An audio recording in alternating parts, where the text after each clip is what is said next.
Lisolo tokobetela yo ezali pona yo osala attention ya solo bazali ko kinape batu na ndenge ya solo kasi lisolo tokobetela yo eleka mwa kalanga na kobeta yango te boko yo kandeko ndenge azali ko expliquer moko eloko ekomela mama to camarade ya mama na bango ko pesa pasi nzoka ezali na batu musu na mukili bango pa vivre esengeli na bango balia kaka misuni ya batu kasi quelle sorte ya batu kaka misuni ya bana pasi au mona ndenge ba justeur ma sœur ba kati ma sœur ba lambi misuni na ye kasi pesi pasi mama oyo to jeune fille à l'époque abika kina liwapo papa oyo to pe cuisinier oyo alambela kabango abikisa kiyepo balobaka munoko moko lisolo ya pasi yango boko yoka lelo aw amoni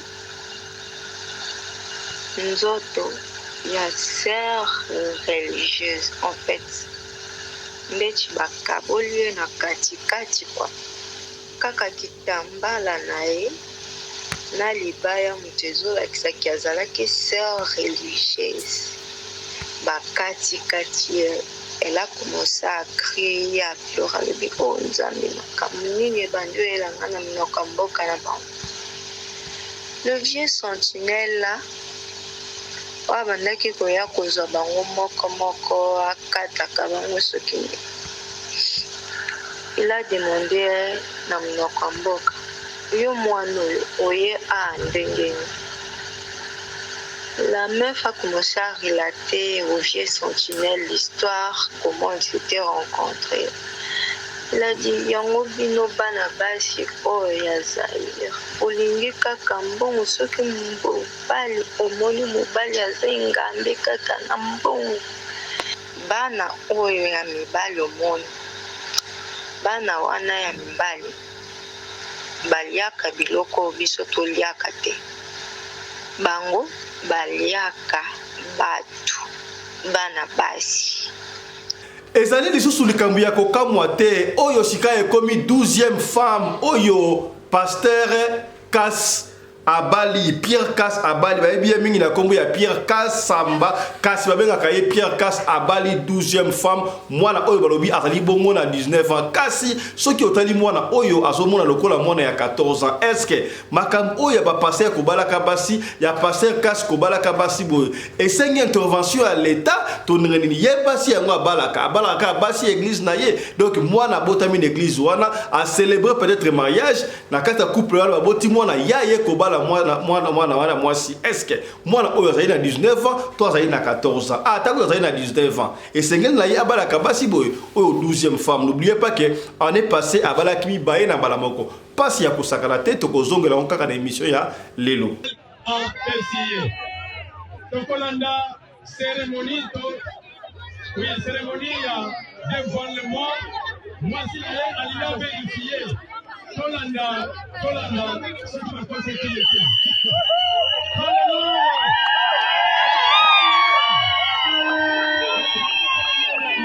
Totika la kaka na makambo ya libala poto ke de bongo sika na Sénégal pour la kuyebisa bino international sénégalais Sadio Mané a outi koba la fille à 19 ans a wende asana ba 30 ans déjà ba camarade babande ko sekaye mingi pona nini yo bala kate kasero ba kiango ngai avana bala ifona kokisa mibeko ya Islam to mibeko ya religion na biso atonga ba école na village da bango école de foot atonga mosquée asali oya ko sala sika be komitango na ye abala Sadio Mané abali.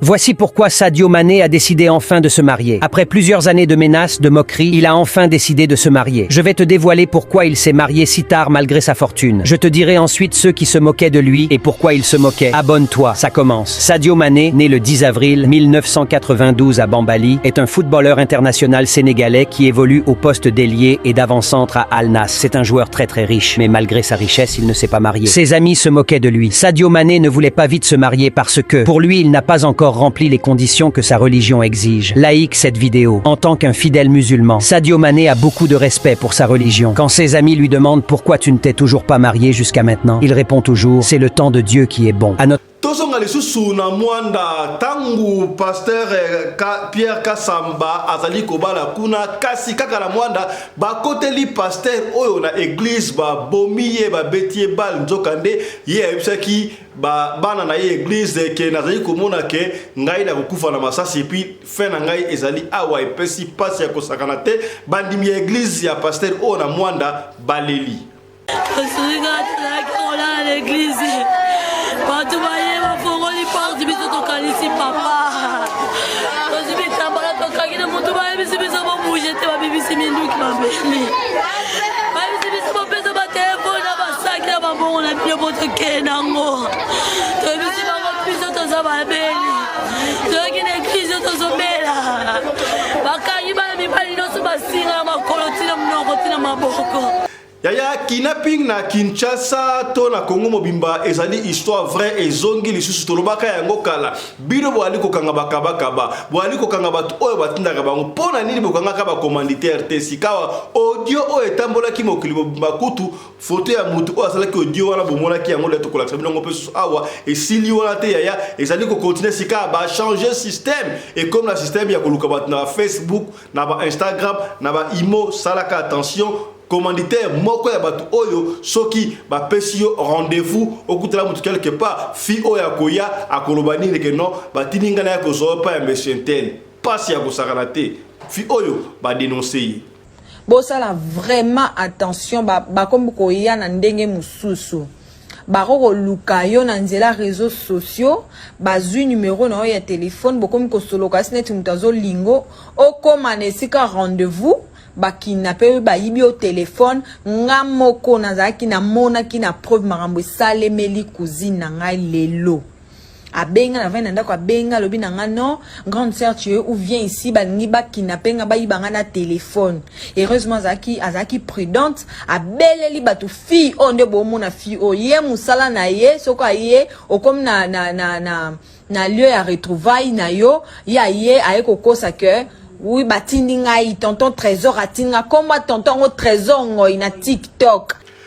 Nzela ya bandundu ekomi risque ya kosakana te jamais oko traverser côté moko okoma côté mususa pour autant okuta na mbiscade ba mobondo ba tomboki na nzela ya bandundu ya kosakana te ba mama oyo victime ba biki na liwa ba témoigner. Bolunga biki si biso nzambe na ngala ebite na opesa nzambe nini. Te na mona na leloka boete na mona na leloka boete na vina nga masasi ya boye tande kokomi nzambe na ngai na moni babali ezobeta ko bazala wapi baza wapi na souffrance ya boye.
mobali mbinga na mwina ngolo aboya hydroquinone soki ezotambola basheri bazokwea mayanga na retrouve douce tendresse affection epa na yo nasalelo nini mpo ndimake na kupendaka sana shitakwacha pelende wenjoro Radio Collective ya Fisto tous s'abonner massivement. C'est validé.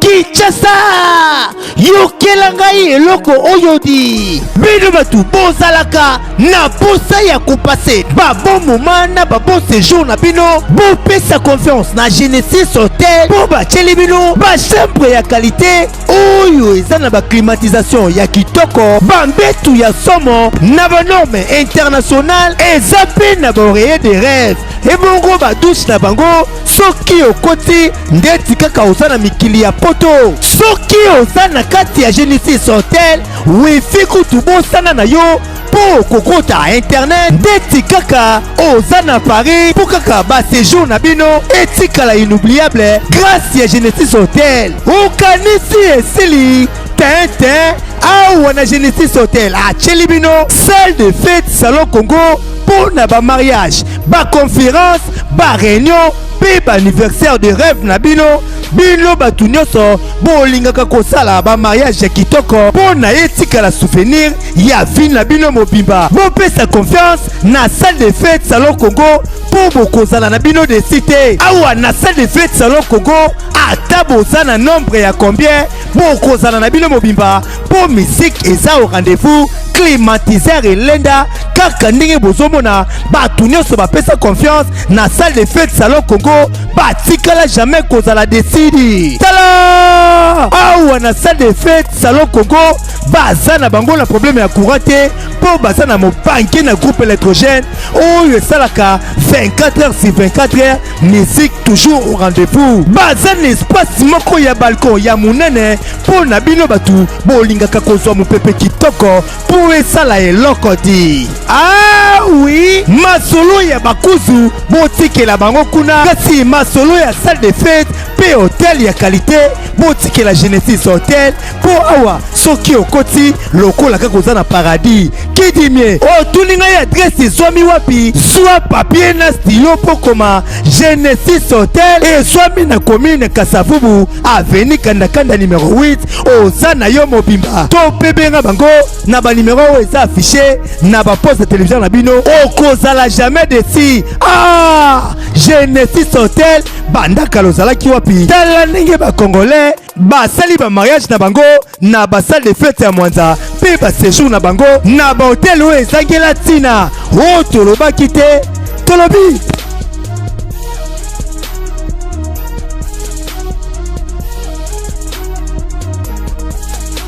Mbote bandeko banandi ya Radio Lokole, merci. Et sika bozali ozolanda biso tala émission ya éveil ya conscience yango yo tokutani susu pona ko betro lisolo oyo efungolo esprit awa na esaka bino awa tofingaka batu te awa tolobaka ka vérité pembe na pembe makambu oyo ba histoire elekaka na mokili ya monde mobimba oyo pona ko nuire balte pona ko bebisa réputation te kasi pona ko peigner yo kaka esika ndeko akoyaki pona yo okoya te esika pende ko alongaki bio olonga kombo na ngai fiston Pelende tata ya Sedek. Merci na Michael Josh, sponsor officiel de la chaîne Oyo. On a compté pour la confiance dans la Radio Lokole pour la beauté la kabiso boy. Tout sengi na yo okota na Michael Josh sala au moins window shopping talaba article ya sika et kotibongo na Michael Josh opona oyo ko seperango otalitala neti boy. Coupe d'Afrique ya liko bana kala mingi te omoni oyo ensemble sur vêtements ya RDC. Et donc ça la mesa ya ba pays nyo surtout aux la malien, aux la sénégalais, aux la congolais à Brazzaville, Burkina Faso, ba pays nyo surtout e ko beta Coupe d'Afrique tala il y a le pas il y a République démocratique du Congo côté na site ya Michael Josh au commandé yango ozali sur vêtements des pièces ba robe ya bana basi pe ezali ba sapato tina ma papa ezali kota commandé yango na Michael Josh ko bos na te ba montre ya marque ezali na Michael Josh. Un clé d'œil spécial na Genesis Hotel. Oyazali moko ya ba partenaire na biso. Genesis Hotel, ça la réservation sur le lieu de Kinshasa, ba kozo ba na aéroport ti na avenue Kandakanda numéro 8 na quartier Lodja na commune ya Kasavubu. Voilà. Et Kendaka ndengo wana. kasi bandeko yambo to tikela yo oyo ka histoire ya somo oyo batu ntoka musu ba vivaka kaka na kolia ka batu yango ba ane ko réclamer to batali na famille présidentielle ya kala za histoire eleki mwa kala kasi tozongisi yango pona epesa yo mayele na makambo ba kidnapping ne obandi oyo okoyoka mutu akobetela biso lisolo oyo ezali camarade ya mama na bango esalemelaki ye boko bokoyoka ye moko ndenge akoexplike biso awa kasi yango tokoba kuna tika to développer oyo bomoni bongo na sommaire.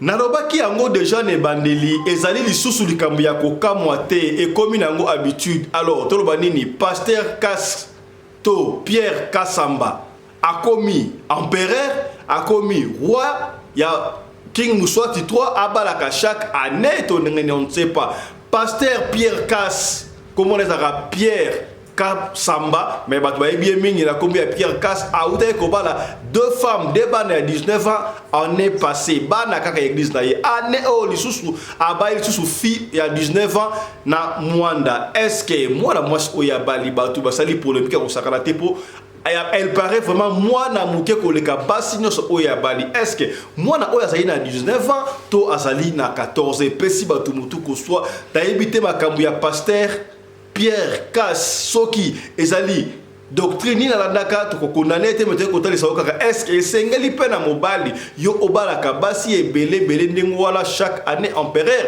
ye boyeba yango ke Pierre Casse a déjà la 70 ans alors papa ya 70 ans déjà azoko bana ya 19 ans est-ce que mariage wana ekozala esengo ba ko vivre longtemps et vous allez malamu te décalage l'équipe moulaï bon basi combien azala bango déjà 11 pardon, aux qui 12e bakofi frère ne peut si bilinga bilinga est-ce que il faudra l'état à intervenir pour la cas oyo ya pasteur Pierre Casse ko balaka boité to ça passe imaginez-vous moi à 19 ans c'est fort possible église ya Pierre Casse ba mama ya baboti wana ba kutana ibete d'église couple kutani babali wana a célébrer mariage a baboti mwana ko 19 ans yo oyo ko bala mwana wana ils ont pesa mutu ko soit est-ce que vous comprenez vous comprenez ils ont pesa ngai mutu ko soit bango ba ko kamisi biso ba tupe ba lipe ne sengo comme na papa wana pas ko sepa l'église mais j'ai remarqué quelque chose là mon habité ce qui cérémonie à mariage wana et salamaki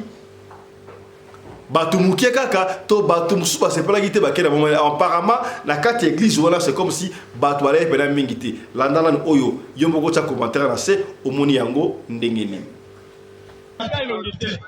nangona oyo toleka étape kwete mobala libala oyo azali passer la biso akosi kola ezipelo ya mwasi na ye pour en vérifier ce qui est wana nde pasteur Ndeko Daniel en Persier. Tokolanda cérémonie oui cérémonie ya dévoilement moi si elle a vérifié Tolanda ce qui va passer qui était. Alléluia.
Tokolanda cérémonie oui cérémonie ya dévoilement moi si elle a vérifié Tolanda ce qui va passer qui était.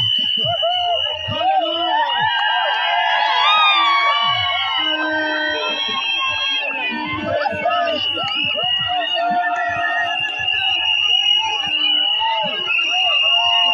Totika la kaka na makambo ya mariage pour la koyebisa yo ndenge tolobaki ne bandeli international sénégalais Sadio Mané auti kobala bongo sikabwe après long time ya célibat après célibat moonlight abandé kobala te brebi ke Sadio Mané abeti na équipe ebele ya minene azali na mbongo ebele kasi ye boka lobaki yango na kobala nanu te soki na accomplir te mission à église na ngai pour les musulmans et puis auti na famille moko pauvre pona ye alingaki nanu a élevé niveau ya village na bango asali école de foot na village na bango atongi ya école atongi ba mosquée asali oyo ko sala sikabwe akobi près ya kobala derrière kutu baninga bande ko seka yo kobala te para bagino bozela au moins porté ngai na kobala sikabwe Sadio Mané à Bali. Suivez ce qui a été l'ambiance ya mariage Joan.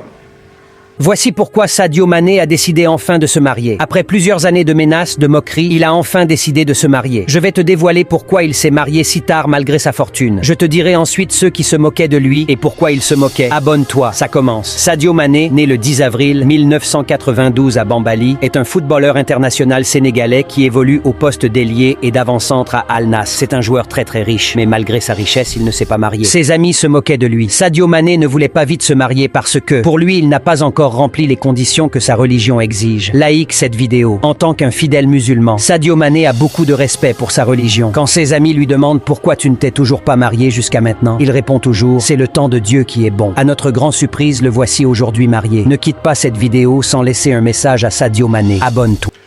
Nzela ya bandundu ekomi risque ya kosakana te jamais oko traverser côté moko okoma côté mususa pour autant okuta na mbiscade ba mobondo ba tomboki na nzela ya bandundu ya kosakana te ba mama oyo victime ba biki na liwa ba témoigner bolinga bikisi biso nzambe na ngala ebite na opesa nzambe nini to risque na mona lelo ka boete na mona na lelo ka boete na vina nga masasi ya boye tande ko komi nzambe na ngai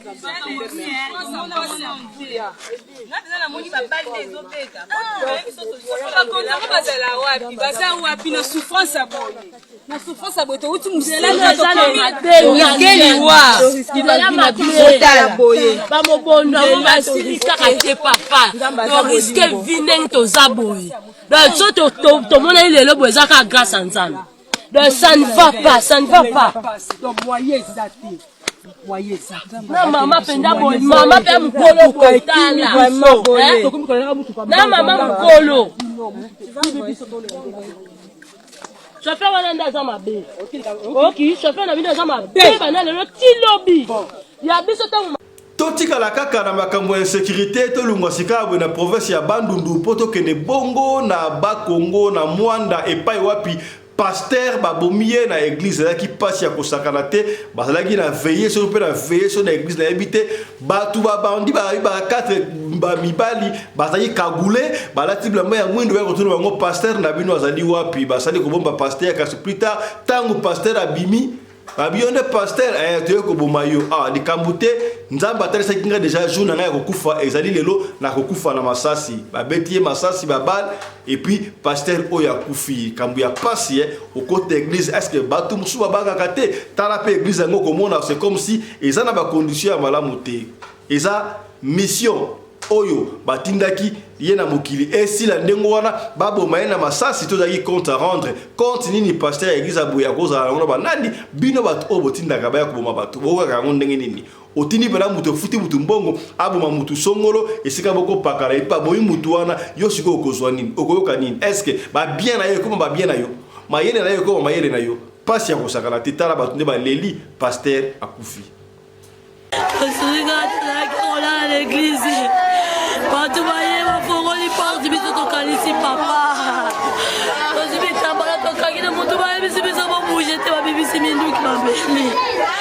Ma bibi, c'est bien ça, mon père, c'est ma téléphone, ma sac, ma bon, on a bien pour te kenango. Tu as vu, c'est ma puissance, ça m'a béni. Tu as vu, l'église, tu as là. Ma cagine, ma bibi, non, c'est ma signe, ma colotine, mon rotine, ma boko. Wabi papa la bino, wabi papa la bino. La bino yebite, papa la bino zakuna wabi misa papa la bino. Amemi mai na wala teka na kishe ni banda. Bala kizali se mindu kipalo ba zo boma biso, wabi misa mambeli. Tona bawapi papa azawa na musaye. Atini ki parti mwana paya muke mobalega iba moko. Papa turi nini? Bango balobi papa ngoye wana. Tozo keka porto boma ye. Ya bakoti. Papa bango tuni bango bolingi nini? Bolingi to boma yo. Papa lobi bango na eba kila ngamiso na ngezo suga awa na eba kila jali wana ngayo sana masasi. Bobo nganga bona kufa. Abeji bango baba lisasi awa. Papa kwei. Ozibongo. Ozibongo telefone ya papa bakela mo. Sio miniti ka bango bakei basoda babimi. Basoda kana babimi biso olela to isi bango menga papa no pitali. Sale le côté. Papa to ba côté ba sale le côté na yo o bango ba saki kopi. Aya bili wa papa. Ozo ba ya bili wa papa te be baso benga te baso ya. Ba yo bele na kante ba mema papa zo pe mama kilezo biba. Pato mema papa lo pitali bazate. O côté la kibino za 4. Para te ke mwini ba tshela ba maske na lo to mona te bilo ngila bango. Azina wewa fana bisa kutala isa kanisa wewa ni awati. Obelo bitika ne kutika wewa ngapenda masuna wewa. Bazina mbo nambo ngaba futa ngana kata mapa. Nambo ngana tinenge ngapenda mana tiki kana saki bakela ngo bakela mbo nyoso bateka ke masanga. Bakela ngo vale batika papa pepo aboki papa. Pasteur Evariste Ngulu Mavinga. Pasteur de l'église enseignement de Jésus-Christ. Et ça localité Bouamanou na simekole mabe. Na sambela awa tozalaki kolala po tozaba malade. Tozalaki kolala tosambeli na ba 19h wana siliti 20h. Allez tozalaka abitili tolali. Tolali papa ke na inda ko na ya kela. Biso totikali awa tosiso tanda na biloko tolali. Tolali 0h. Ba 0h30 1h. Tosutuki kaka. Na porte église bakoti na brital nyonso makasi bakoti bapanti poto lele bino nyonso bolamuka bino nyonso maboko likolo bino nyonso bolamuka mutu moko azala kolala te balamusi biso esili nga baye place nga nazalaki na biso bango te ngai miso ezomona bien te bazwi ngai bango moko bakumbi biso tikuna na contre mur kuna baezala bino nyonso botelema ale mwana mobali moko tozalaki ne awa bazwi bakangi ye basima alors oya liboma wana azawana bakangaki na chaîne wana bazwi yesusu na ba chaîne na ye bakangi yesusu na singa bakangi na singa na Jérôme bakangi na singa mwana mobali wana otolalaki ne awa azalaki na mosi na ye azalaki na wewa awa babloke ye babotole bambongo nyonso azalaki nango bafuye basaki nyonso ezalaki na kati eglise ale ntango basilisi babandi kotuna paster na bino azala Pasteur Rabino Azar, pour résister. Pasteur Rabino Azar, pour résister. Bazui ba jeune fille bazaki na bango awa, babingisi bango libanda. Babingisi bango libanda. Allez, ba preke bango ba arme. Bazaki na ba revolver na arme munene. Bango no sona ba arme. Bazaki na. Balobiso bo sakani kaka. Tozo bingisa makila. Bazaki 5. Bazaki 5. Ba kota ki na kati bango no sona ba arme. Bazaki na ba arme. Alitango basali biso ndenge wana oyo mosusu wana azalaki na bango alobi tozwi bango deja bambongo na batelefone tokende na biso oyo mosusu wana alobi te balakisaka paster mpasi azali balakisaka paster mpasi azali babimisi de jeune fille libanda balobi yo moto otekaka na gishe bingisa mbongo yayebisi bango nazangisa na mbongo te bautosalanga opération kala mingi te balobi yo ozolinga koloba te tokoboma yo abe ata bobominga naza na eloko moko te ale bamoni ndako ntango bamoni ndako bake ale bapomoli ndako bakoti tina kati ya chambre pale bake kuta kuna na kati ya chambre kuna bayebisa ale bimisa mbongo bazwi godi na ye bazwi ne telefone bazwi ordinateur ale batikali kopeta ye masasi batikali kozwa moto oyo ezalaki na kati awa moto oyo ezalaki bloke na tifone bafongoli pompe essence nyonso ekiti ale moto oyo ezalaki na contact ale babimisi yango ale bake après 1 minute tomoni basoda moko oyo bakoti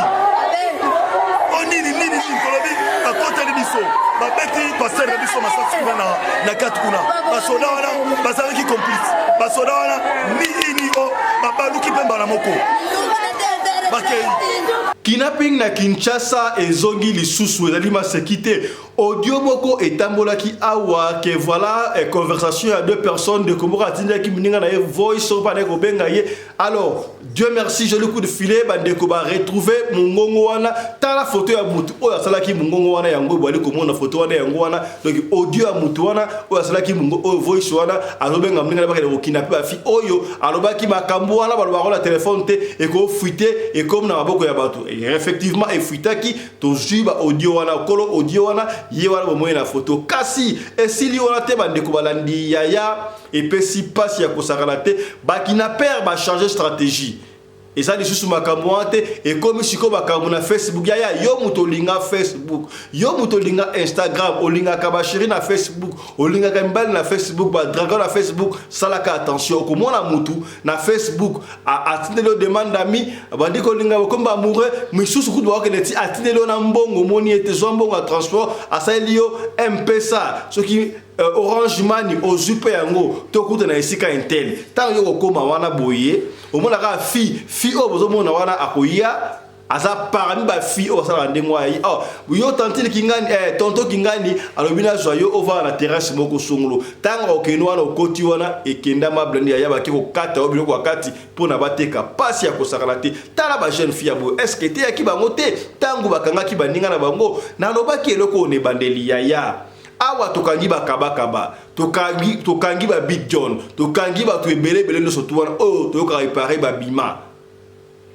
Est-ce que esengela ibokanga batuana oui c'est bien to il fallait qu'il bolanda ba commanditaire parce que batua to balwa zo biloko ya batakati babale ko pesa yango epa ya banani audio wana lobaki makamunyo surtout tala sika batua ba na prison entre parenthèses mais ba misusu ba bimi yokaki audio anenga lobaki bakangi ba yuma wana bango ba yuma do seke bat o ba sombaka ba yi on a dit coopération ba pesa ba 300,000 ba 400,000 ba 500,000 pas ya ko sakana te landande de quoi expliquer ndenge opération et ça na ya fungona batoyi ete ya yo yebela bandeko na ngai bonsoir likambo eza munene makasi na Kinshasa ba voice wana bazotindela biso ke bato bazongeli ko enlever ko yiba bosala attention bosala vraiment attention ba kombo ko ya na ndenge mususu baroko luka yo na nzela réseaux sociaux bazui numéro na ya téléphone bokomi ko soloka sinet mutazo lingo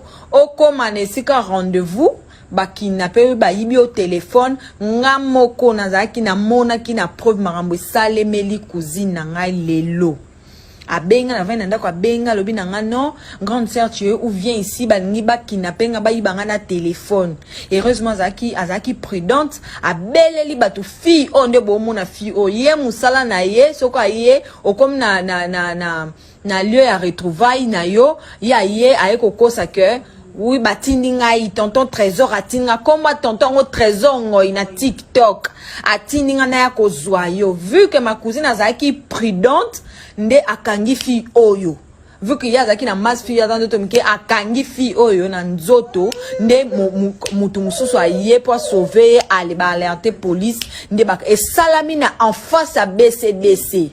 En tout cas, bozala vraiment vigilant. Oh ba fille, bina moti bolinga boke no na ke rendez-vous. On a sebe na salibo na sebo tika biloko alobi bango ba yiba ka ba téléphone na ba sac. Bango ba zo ba rente, bango ba zaka pour ba téléphone na ba sac fille o mo yibi so yebi yaka yaya lisolo lelo ekopesa yo pasi ekopesa yo chair de poule ngata ngona yoki audio oyo suki ya mutu etelemi nzoka batu mususu batele ba vivaka na koliaka misuni ya batu yaya to mona makambo eleka kala abeti lisolo oyo eleki epai ya camarade ya mama na bango nde abeteli bango makamelekele camarade na ye ako expliquer bino boyo kayango ekopesa yo pe mutu ko swa yaya ya kosakana te mukiliza kama makambo boye camarade ya mama na bango azalaki na copain wana azalaki jatance de kiazala mbongo copain wana ezaki no biso tozali batu oyo famille présidentielle de l'époque ba adopta biso ba vandaka quelque part ndeko mobali wana achangeaka bamituka ya marke na marke ayaka kotala camarade ya mama na bango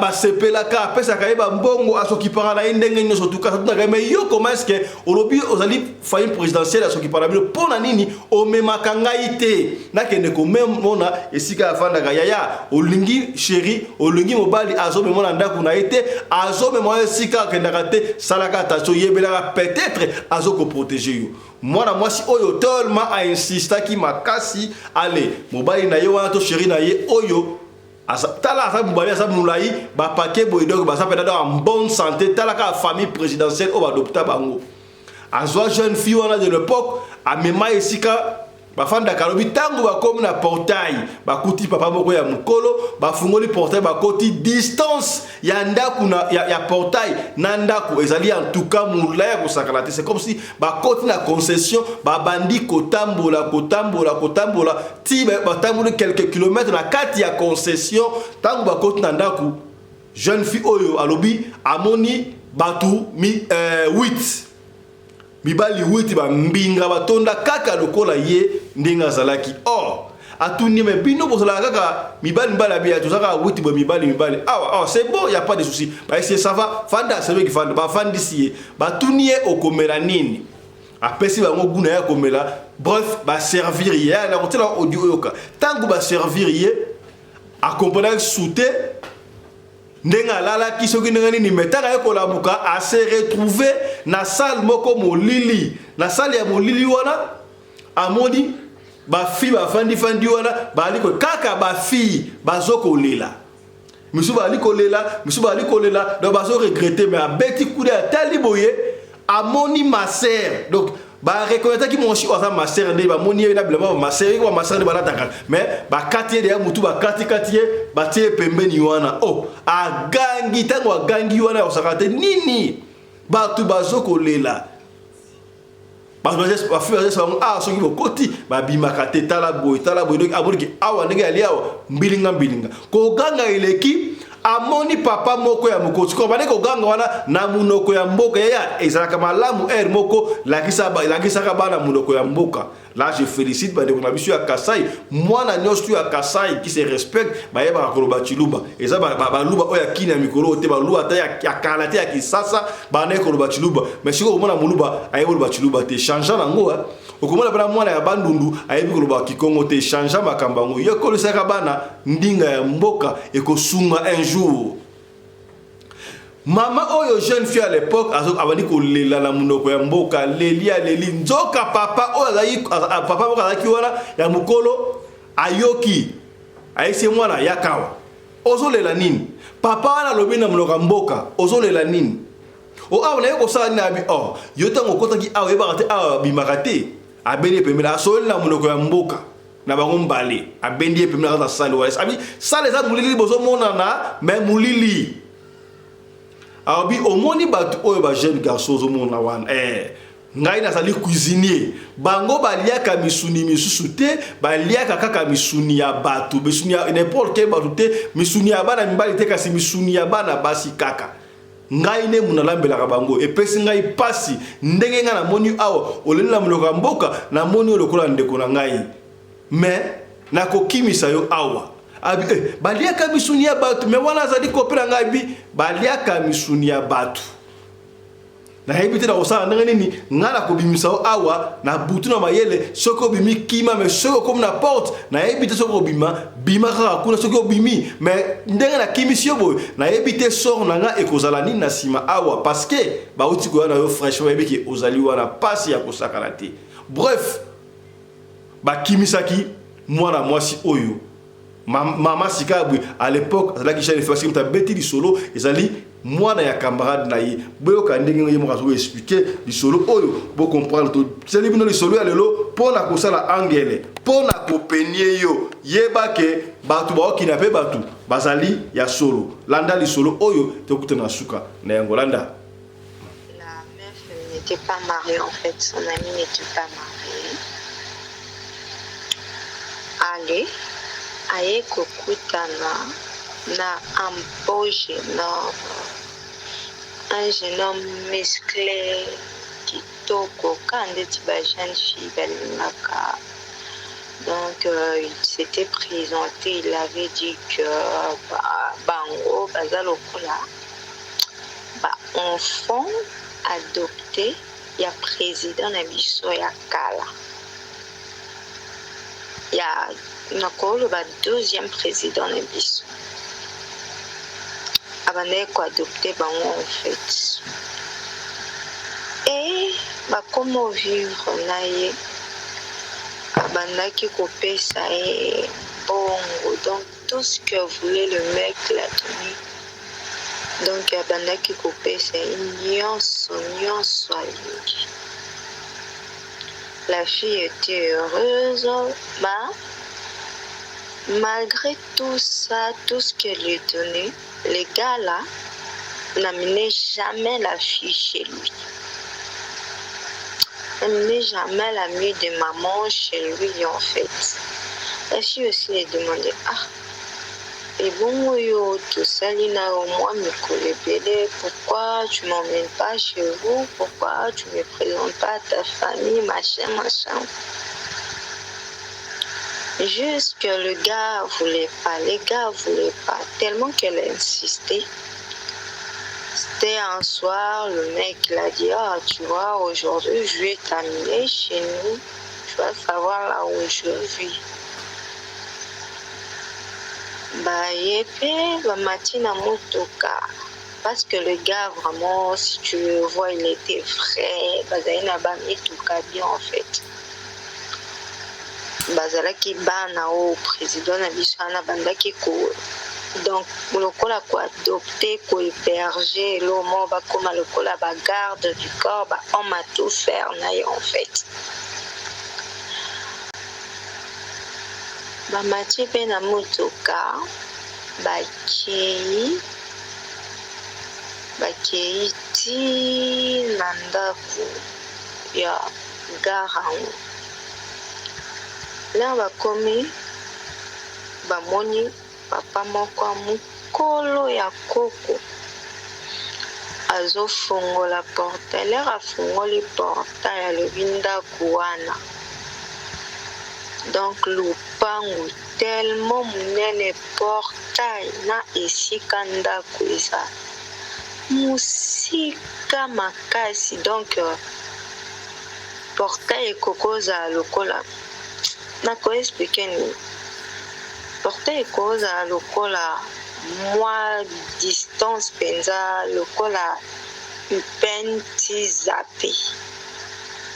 Donc portail musika babandi kokende bakomi pe kotanda kumbali ya kare mutuka bakoti. Donc bakoti na salon, elle a dit elle avait vu que des garçons bazala qui 7 ou 10 ans, dizaines de gars.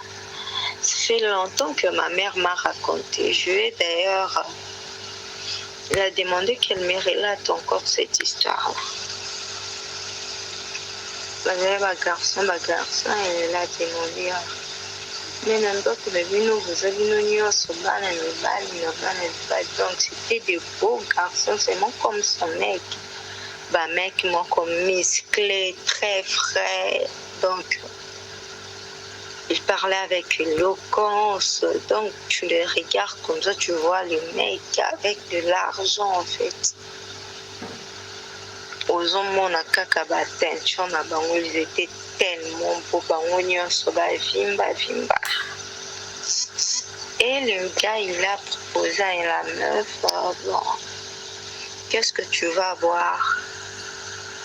La meuf a dit, oh, je vais voir, apprécier Pelo Palingami. Les gars l'ont amené quelque chose à boire. Lorsqu'elle a vu à Banjoyo Kapungi, en fait, le mec l'avait drogué. Lorsqu'à Banjoyo Kapungi, alamuka, amimonia zana kacha salmoko salamulai. Salango ya mulai, donc muliki na kati. Donc molili mpenza te en fait bazomonana bato baza na kati mais éclairage na kati ezalaki te en fait bakanga bafenêtre donc bakangi bachaîne amoni mpe na bana basi mosusu bazalaki wana babandaki kolela vraiment bafille babandaki kolela iye pa bandi kolela lobe nzambe naye kosala nini akoma bandaki olela na monoko ya mboka na bango atala mopanzi boye amoni nzoto ya sœur religieuse en fait ndeti bakaboli ye na katikati kwa kaka kitambala na ye na libaya moto ezolakisaki azalaki sœur religieuse bakatikati ye. Elle a commencé à crier, à pleurer. Elle dit, oh, Nzambe, le vieux sentinelle là,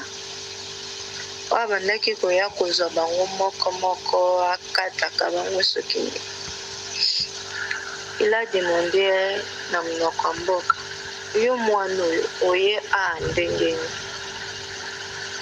La meuf a commencé à relater au vieux sentinelle l'histoire, comment ils s'étaient rencontrés. Il a dit, yango bino bana basi oyo ya Zaire. Olingi kaka mbongo soki mobali omoni mobali aza ngambe kaka na mbongo. Il faut kaka olinga ye. Mwana na ngai oza moto monoko mboka na nga nayokeli yo mawa.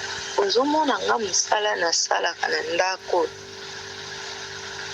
ndeti naza boye bana oyo ya mibali omoni bana wana ya mibali baliaka biloko biso toliaka te bango baliaka batu bana basi donc ils étaient genre cannibales quoi baza ba cannibales alakisi nzoto ma sœur omoni oyo tokati ye boye tokataka bango mike balambelaka bango bamelaka mpe na makila ya bato ndeti oza boye nazokemisa yo me ndeti nazokemisa yo sambela kaka Nzambe obika ngai ana mesani na nga nasali mikolo ebele nayebi te soki bakobekisa nga soki mpe bakoboma nga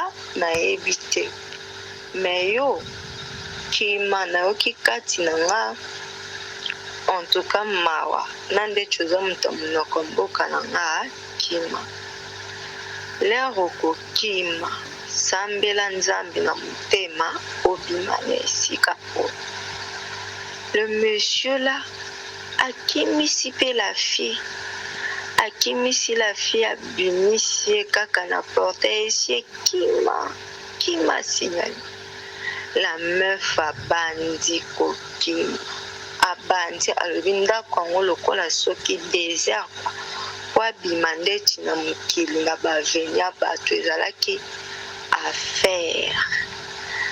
Abandi kokima bimi na ndako moko bo bato nyenini akomi na ba en fait na aveni moko bo amoni ba aveni mwa bandako kwa vraiment la wanya expliquer bango tala boye akutanaki na boye garçon ana enlevaki nga boye na boye mama wana pe abombi Père abombé bamoni bamituka vraiment ba garçon ana bazoya na bamituka en fait mituka ezoleka mbangu donc ebandaki koluka ete esali batour na bavenia na mituka ezotone bazotuna bomoni jeune fille moko boye awa te bomoni jeune donc bagarso na bango moko babandi koluka. En fait, la fille, elle avait fait 3 jours là-bas, 3 jours elle est là à Kananda. Si je me souviens bien. bandi koluka eti ntongo etalani la fille bamama wana bapesi ye mpe bilamba mpo déjà kuna balongolaka bango bilamba, donc elle était avec le soutien na te mama wana apesi ye maputa apesi ye mabaya na ntongo alati bazongi epa na bango batuni oyo mwa okenda wapi obungi 3 jours mobimba oyaka te. Elle a commencé à expliquer à sa maman alobi wana bana ya mokonzi, bana wana baza bana mokonzi. Donc les gars babandaki sikoyo koya kolokisa ye ntina veni, donc il fallait kaka baboma ye po ayebaki sekra na bango. Elles ont déménagé avec leur mère et leur famille, donc balongwaki wana. Et puis elle est venue à raconter à ma mère une histoire. En fait, c'est ça. J'ai encore d'autres histoires. Voilà. Je crois que l'histoire de la jeune fille Oyo Abikaki balia e lokola musuni, balia e lokola ngombe. Batuno surtout ata mabe zali bakoya kamabe nzambe a protéger to telio oka audio wana oka lisolo wana pona ba jeune fille bozala ka prudent. La jeune fille va couper la bambisca de belé, au kukuta na muto alingio, a la gisio bolingo solo, a memakayo nanda kuna été peut-être azoko protégé, on ne sait pas qu'est-ce qui se passe là. Topé azoko préparer au temps le moment venu, pour kota la tala des jeunes filles oyo. Yemoka senga kiba memaye nandaku. Mobali akeye kuna akute na ofa kuta na kuna heureusement nzambe peka ka épargner akute na papa wana sentinelle mondoko ya mboka na bango tala tina tolobi yekolo saka bana mondoko ya mboka ezana ba mama mususu mwana azana France mwana azana pays anglophone mwana ngate yalo baleka anglais alo balingala te alo baleka français alo baleka espagnol portugais lingala kurate azana mwana mki lingala okena ngwa biaya bana baye bakandinga ya mboka ekosunga un jour. Est-ce que okomi c'est que bien. Voilà. Merci Lisolo Lelo et Soki Awa. Merci na Chris Larize Pelende, réalisateur à émission Oyo, yena assistante na ye Winnie Larize Pelende. Merci na Claudine Larize Pelende, ozakibon na script na lumière. Merci na Mamarina Umbi Larize Pelende, coordinatrice de la chaîne Oyo. Tokutani prochainement pour na numéro de Radio Lokole Masolo. Soki, ozakina sola robeta benga biso opesa lisolo na yo soko zu biso te komitu ngusate tikela biso audio ya lisolo s'il vous plaît audio ya lisolo to ko beta lisolo kaka ndengo lingi to beta yango. Est-ce que komi c'est que bien. Allez, portez-vous bien, santé de fer à tous. Chap chap et tchara.